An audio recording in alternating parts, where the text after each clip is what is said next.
Որևէ երկրի պետական բյուջեն մրցանակային ֆոնդ չէ, դա քաղաքացու հետ պայմանագիր է, քո վճարած հարկով, քո վստահության գնով։ Հիմա ասեք, որ արդյունքի համար է այս ամիս ազգային ժողովի падգամավորը ստացել 3 միլիոն պարգևավճար, իսկ նախարարը 6-7 միլիոն։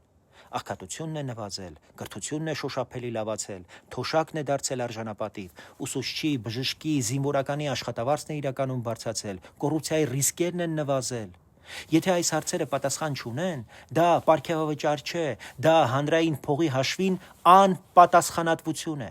Երբ երկրի 5-րդ մասը աղքատ է, իշխանության մեջ լինելը պիտի լինի զսպվածություն եւ օրինակ, իսկ այստեղ մենք տեսնում ենք հակառակը՝ ցուցադրական անտարբերություն։ Եվ ամենաանթույլատրելին, եթե պաշտոնյան ամիսներով աշխատանքի չի գալիս, բոյկոտում է նիստերը, միայն կոճակ է սեղմում, օրենք չի գրում, հաշվետվություն չի տալիս կամ ամիսներով չի պատասխանում պաշտոնական հարցմանը, նա պարգևավճարի իրավունք չունի։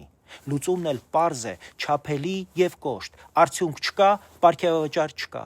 Օրենքով պետք է սահմանել չափելի արդյունավետության չափանիշներ, ներկայություն ու մասնակցություն, հանձնաժողովներում աշխատանք, օրենսդրական նախաձեռնությունների քանակ ու բովանդակություն, հարցումների, պատասխանների ժամկետ ու որակ, ծրագրերի կատարողական թվով եւ փաստաթղթով։ Եվ մեկ կանոն՝ խախտում կա,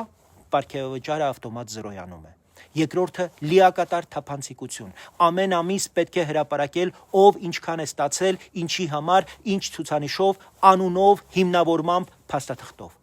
Քաղաքացու փողը պետք է աշխատի քաղաքացու համար։ Պետությունը կառուցվում է հաշվետվողականությամբ, ոչ թե ինքնապարգևատրմամբ։